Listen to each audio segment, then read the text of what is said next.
Parlons Cheval, le podcast de l'Institut français du cheval et de l'équitation.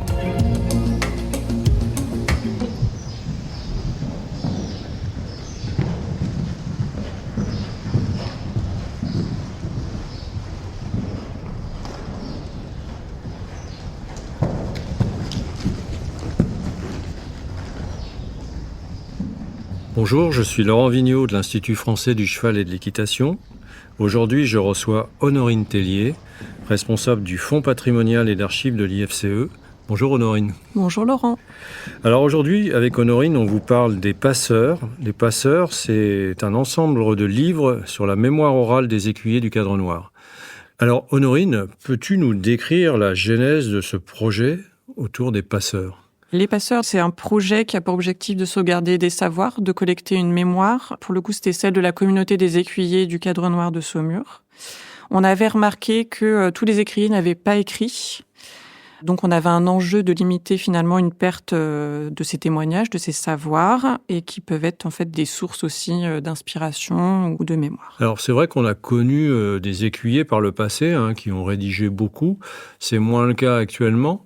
Ici, on passe plutôt par des témoignages oraux qui sont retranscrits par écrit, c'est ça ? Oui, le but, c'est d'avoir en fait des entretiens qu'on va filmer, qu'on va enregistrer en audio et qui vont être retranscrits d'abord intégralement et puis qu'après, on va retravailler en fait en vue d'une publication et on va l'enrichir avec de l'iconographie, etc.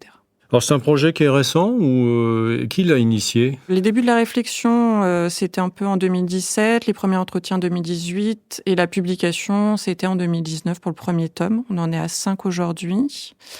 À l'origine, ça a été lancé par Nicolas Sanson, qui était un écuyer du Cadre Noir à l'époque, qui était très engagé notamment dans le pôle formation. Et donc ça a été porté finalement ce projet par et le pôle formation et le pôle équitation de tradition française.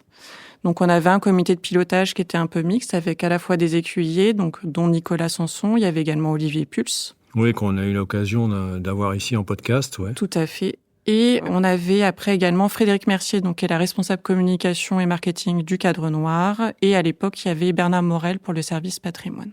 Alors le public cible de ces ouvrages, quel est son public ? Alors il y a déjà un public en interne finalement. On pense donc directement aux écuyers, puisque là, on est vraiment sur une logique de mémoire de cette communauté-là. Et finalement, on vise un public en externe, soit qui est intéressé par le Cadre Noir, mais aussi plus largement par l'équitation tradition française ou même le cheval en France.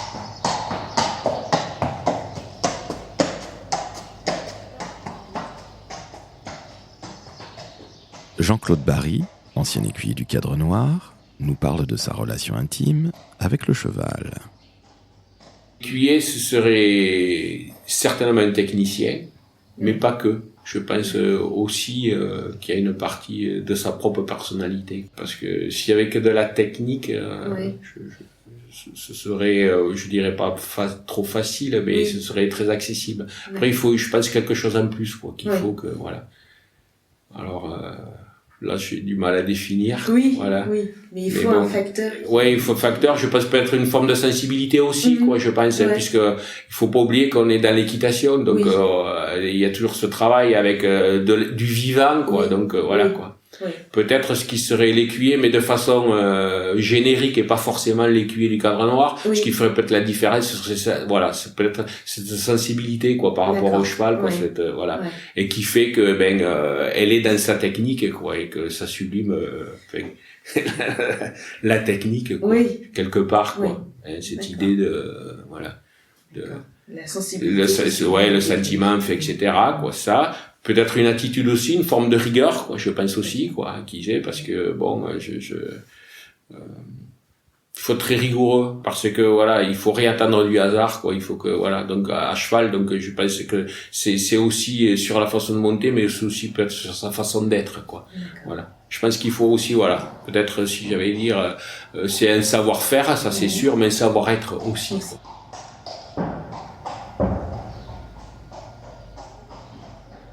Honorine, je voudrais que tu nous détailles un petit peu maintenant ce qu'on trouve dans ces ouvrages, en fait. Comment sont-ils conçus ? Quel est leur contenu ? Quand on fait les entretiens, en fait, on a un peu différentes thématiques que l'on va aborder. Donc vraiment leur vie en elle-même, le métier d'écuyer, qu'est-ce que va représenter leur pratique, quel va être leur engagement, leur rattachement, et finalement aussi le regard qu'ils vont porter sur tel ou tel élément. On cherche en fait à accéder à une autre histoire du Cadre Noir. C'est quand même une communauté qui fête ses 200 ans en 2025. Donc ça va être une manière plus intime finalement d'explorer cette communauté-là. Par exemple, on pense dans les années 70-80, il y a eu un grand bouleversement. On a eu un changement de lieu, un changement de tutelle ministérielle. Oui, changement de lieu parce que le Cadre Noir passe du centre-ville de Saumur au site ici de Terrefort. Oui, tout à fait. Donc il y a vraiment une sortie de la ville natale en fait. Et il y a également l'arrivée des civils, l'arrivée des femmes. Donc il y a eu en même temps un vrai développement des sports équestres et des loisirs en France à cette époque-là. Donc finalement, l'histoire de cette communauté, elle va refléter aussi une histoire de l'équitation en France, de la place du cheval dans cette société. Oui, tout à fait. Alors, comment est structuré un ouvrage ? Il est structuré en 3 parties, c'est bien ça ? Oui, on va se coller finalement un peu à leur vie. On va avoir une première partie qui est sur leur début avec le cheval, la rencontre, leur début en équitation, s'ils ont eu un vécu professionnel avant d'arriver à Saumur, par exemple. La deuxième partie, on est vraiment sur leur temps au sein du Cadre Noir. Donc finalement, on va avoir qu'est-ce qu'ils vont pouvoir nous dire sur leur arrivée au sein de cette communauté, qu'est-ce que ça fait d'être ou de devenir un écuyer, le travail, la relation avec les chevaux, les autres écuyers. On peut aussi avoir un peu qu'est-ce qu'ils pensaient de l'organisation du Cadre Noir à l'époque, des épisodes marquants. Qu'est-ce que ça fait aussi d'incarner finalement l'équitation de tradition française, parce qu'on arrive dans une communauté qui incarne celle-ci. On va voir leur quotidien aussi un petit peu.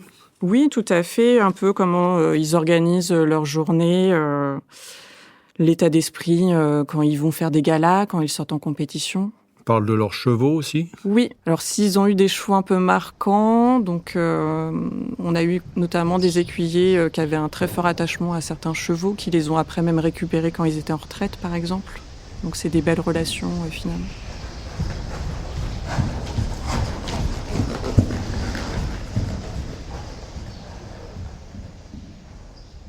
Ancien écuyer en chef, le colonel Christian Carde définit l'écuyer du Cadre Noir. J'avais redéfini l'écuyer du Cadre Noir de façon très simple. L'écuyer du Cadre Noir, c'était le membre de l'école nationale d'équitation qui dresse et qui maintient en état performant le cheval qu'il va présenter soit dans la reprise de manège, soit dans la reprise des sauteurs, soit dans les deux. Et parallèlement, il doit faire la meilleure figure possible dans la compétition, si possible de la compétition de haut niveau, avec l'un ou l'autre des chevaux de son piquet, fonction de son aptitude. S'il est plus orienté obstacle, il s'en va en obstacle, comme le lieutenant-colonel Valette s'est orienté vers le concours complet et avec la plus belle des réussites, voyez-vous, ou en dressage pour d'autres.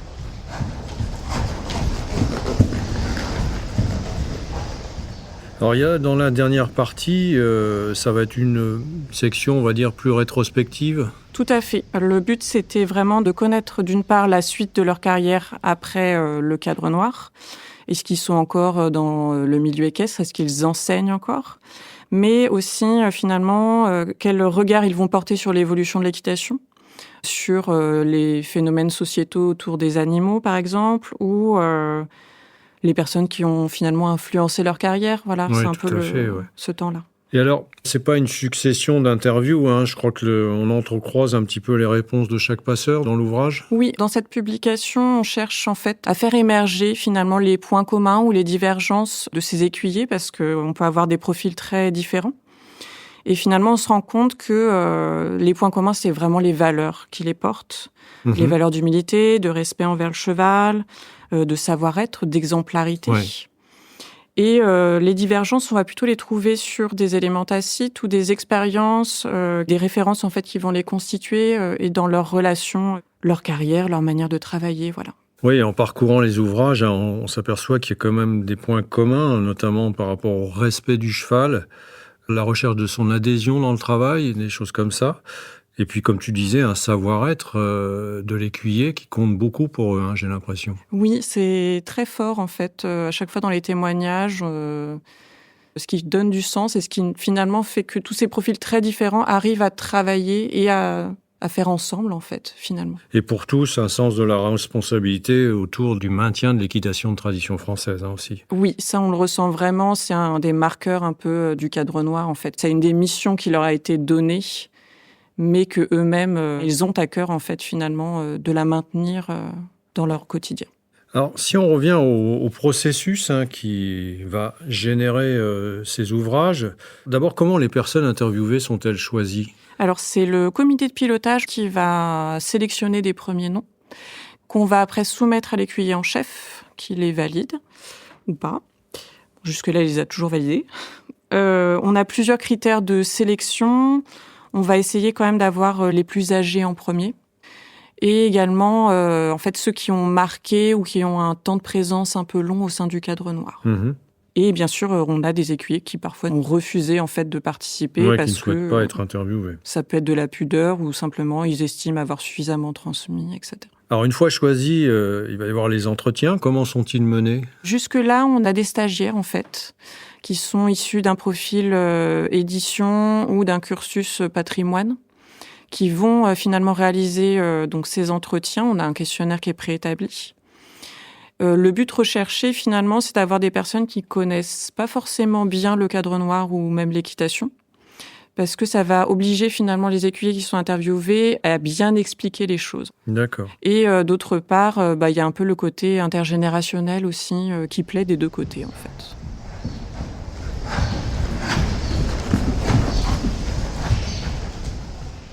L'écuyer Nadège Bourdon explique les bénéfices de l'équitation de tradition française pour la discipline du paradressage. Moi, j'aurais envie de dire que la tradition équestre française, pour moi, c'est presque une philosophie et que j'essaie de l'appliquer au quotidien dans le travail de mes chevaux, mais aussi dans ma façon d'être, que ce soit avec les collègues. Enfin, c'est vraiment... oui, je dirais une façon d'être et puis aussi une façon de faire avec les chevaux, une façon de les dresser. C'est vrai que moi, le mot qui me vient quand je pense à équitation de tradition française, c'est essayer vraiment d'obtenir l'adhésion du cheval et qu'on fasse corps ensemble dans un même but. C'est vraiment ce que j'essaie de rechercher. Alors, je ne sais pas si j'y parviens parfaitement, mais en tout cas, c'est ce que j'essaye de faire. Et ce que je trouve bien avec le paradressage, c'est que on est dans la même philosophie finalement, puisque le handicap fait que, en tout cas sur les gros grades, on est forcément plus limité que quand on est valide. Et donc, si on n'obtient pas l'adhésion du cheval, je pense que ça peut pas fonctionner. Donc, je pense que c'est une belle image. Le paradressage véhicule pour moi bien l'équitation de tradition française, en tout cas ses valeurs.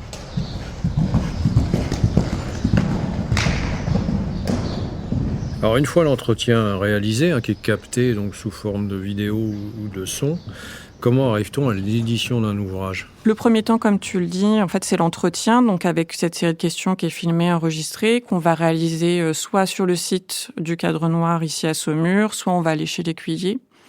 Et le deuxième grand temps, c'est celui-là qui prend vraiment le plus de temps dans la réalisation, c'est le travail du texte, en fait. On va faire une retranscription vraiment brute de l'entretien. Donc, on va vraiment garder les hésitations, les phrases non terminées, par exemple. On va ensuite engager un processus un peu d'élagage ou de restructuration du texte. Après, on va avoir des recherches iconographiques, aussi bien en termes de photographie que de vidéo. Et on va soumettre le tout, en fait, à l'écuyer donc qui a fait cet entretien pour avoir son aval, les éventuelles corrections, etc. Une fois que tout le monde est d'accord sur ce qu'on souhaite publier, on arrive dans un processus assez classique de mise en page avec un graphiste, jusqu'après le BAT imprimeur, et ensuite on part sur le circuit de diffusion des éditions. Oui, tout le travail d'impression-édition, ouais. Donc on a dit 5 ouvrages, ça fait un ouvrage par an à peu près ? Oui, on essaye un peu de maintenir ce rythme-là, sachant qu'en fait souvent on fait les entretiens sur une année, souvent la publication vient l'année suivante. Voilà, on est un peu à cheval entre les deux. On est sur des petits tirages, c'est des tirages à 500 exemplaires à chaque fois. C'est des ouvrages qui font environ 120 pages. On a 4 écuyers qui sont interviewés normalement dans chacun des ouvrages. Voilà. Alors, où est-ce qu'on peut se les procurer, ces ouvrages ? Eh bien, on peut se les procurer dans la boutique physique qui est sur le site du Cadre Noir à Saumur. Il y a également la boutique en ligne de l'IFCE. Oui, sur le site internet, ifce.fr. Ouais. Et après, dans certaines librairies également. On est sur un budget de 15 à 20 euros, en fait. 15 à 20 euros, d'accord.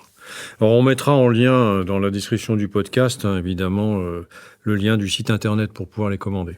Si on se penche un petit peu vers l'avenir concernant cette démarche des passeurs, il y a des projets en cours ? Oui, là on vise aussi un peu l'élargissement de ce protocole, de cette méthode qu'on a mis en place. On a fait des entretiens notamment avec d'anciens des haras nationaux. Donc on a eu une série d'entretiens à Uzès par exemple.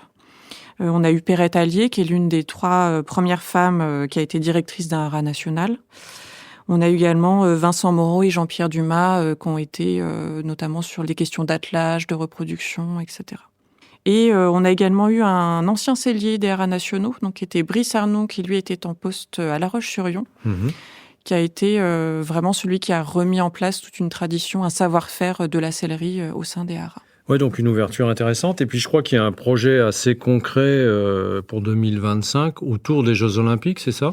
Oui, on a 2 ouvrages qui sont prévus pour 2025. On a fait une collecte de l'expérience de ceux qui ont vécu les Jeux, que ce soit olympiques ou paralympiques, au sein du site du Cadre Noir.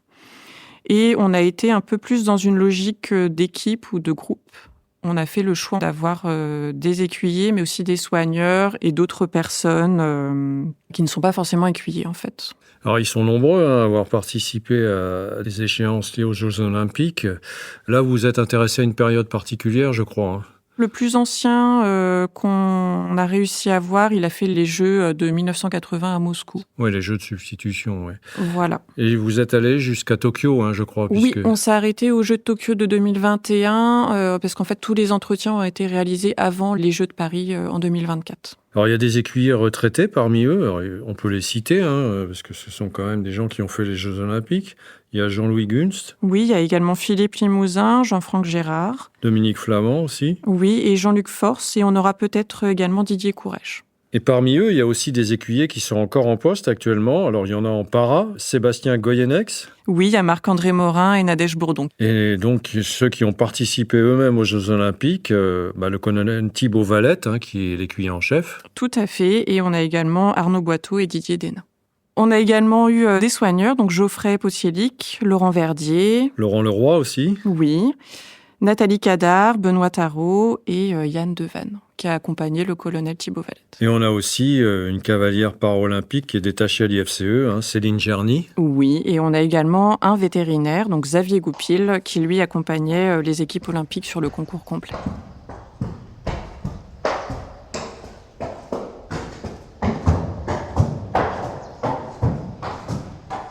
Sébastien Goyenex, écuyer du Cadre Noir, explique comment éduquer un cheval pour un para-athlète. Je dirais que j'entraîne le cheval comme si je l'entraînais pour moi.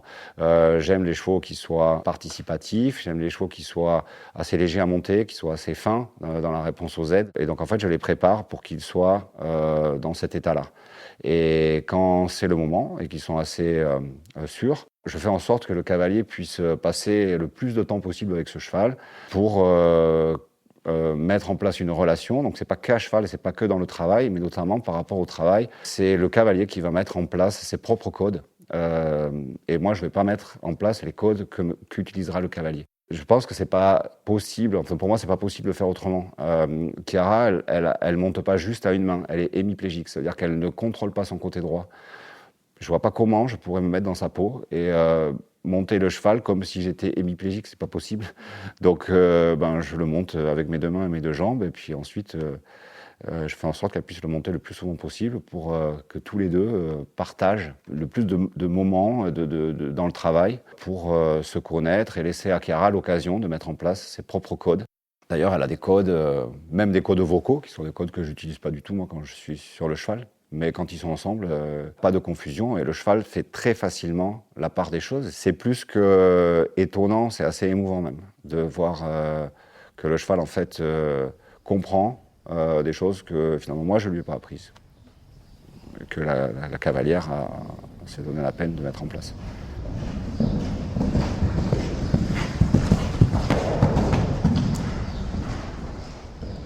Ce projet des passeurs, qui rassemble déjà 5 ouvrages, avec notamment aussi 2 autres ouvrages qui sont prévus sur les Jeux Olympiques. Actuellement, vous êtes quand même en réflexion sur l'évolution de ce projet. Oui, on a eu beaucoup de rencontres en fait ces derniers temps avec des partenaires qui mènent finalement des projets assez similaires aux nôtres et du coup ça nous a amené à réfléchir et à peut-être se faire aussi accompagner sur ces projets de capitalisation. Donc on peut citer notamment, il y a l'INSEP, donc l'Institut national du sport, de l'expertise et de la performance, ou encore l'OPSI, qui est l'Office pour le patrimoine culturel immatériel, donc qui, eux, vont avoir une approche plus ethnologique, anthropologique, en fait. Et on a également eu des spécialistes de la gestion de connaissances qu'on a pu rencontrer. Alors, vous interrogez aussi, je crois, sur la forme, puisqu'aujourd'hui, c'est vrai que les ouvrages écrits, c'est pas ce qui est le plus en développement dans la diffusion. Non, et puis c'est effectivement assez chronophage à faire, c'est un budget. Après, on se rend bien compte que le fait d'être dans un livre, d'être publié, ça a aussi son importance, en fait, pour bien les sûr. gens qui participent. Bien sûr. Mais voilà, on se questionne sur peut-être éventuellement avoir d'autres formes de diffusion à côté de ces ouvrages papier. Qui pourraient être ajoutés en plus, ouais. Le public cible aussi identifié, peut-être pas forcément celui que vous souhaitiez toucher. Est-ce qu'on a des informations là-dessus ? Moi, j'ai quand même l'impression qu'on touche plutôt bien le grand public. Mais par contre, en interne, je suis pas sûre qu'on arrive finalement au but qu'on avait recherché à la base. Donc c'est là où peut-être je me dis une autre forme peut être également un avantage. Éventuellement, ouais, pour mieux toucher les écuyers, en fait, oui. vers qui on souhaite transmettre aussi le savoir et l'expérience. Il y a peut-être aussi le protocole de l'entretien qui devrait évoluer. Oui, après on l'a toujours fait plus ou moins quand même évoluer au fur et à mesure des retours d'expérience que nous on a eu en fait sur ces méthodes-là. Mais là, moi, j'ai plutôt tendance à me questionner finalement sur est-ce qu'on pourrait pas rajouter par exemple un écuyer qui serait en poste actuellement, peut-être même un jeune écuyer. Pour échanger. Voilà, pour en fait avoir des échanges peut-être plus intéressants, plus peut-être dans une expertise. Leur point de vue sur une période particulière liée à l'équitation et à sa pratique. Ouais. Et puis ça favorise aussi les échanges interpersonnels. Après, ça peut créer aussi des relations. Ce serait peut-être des personnes qui ne se seraient pas rencontrées de base. En tout cas, un beau projet et de beaux ouvrages qui nous apprennent beaucoup de choses sur la mémoire et ce qu'ont vécu les écuyers du Cadre Noir. Merci Honorine. Merci Laurent. Si vous souhaitez en savoir plus sur le sujet, rendez-vous dans la description du podcast où vous trouverez des liens utiles sur notre site equipedia.ifce.fr. Vous pouvez aussi nous rejoindre sur notre groupe Facebook Equipedia Sciences et Innovation Equine pour plus de contenu. Pour ne manquer aucun épisode, abonnez-vous, partagez, commentez et n'hésitez pas à laisser 5 étoiles sur Apple Podcasts et Spotify. À très vite pour un nouvel épisode.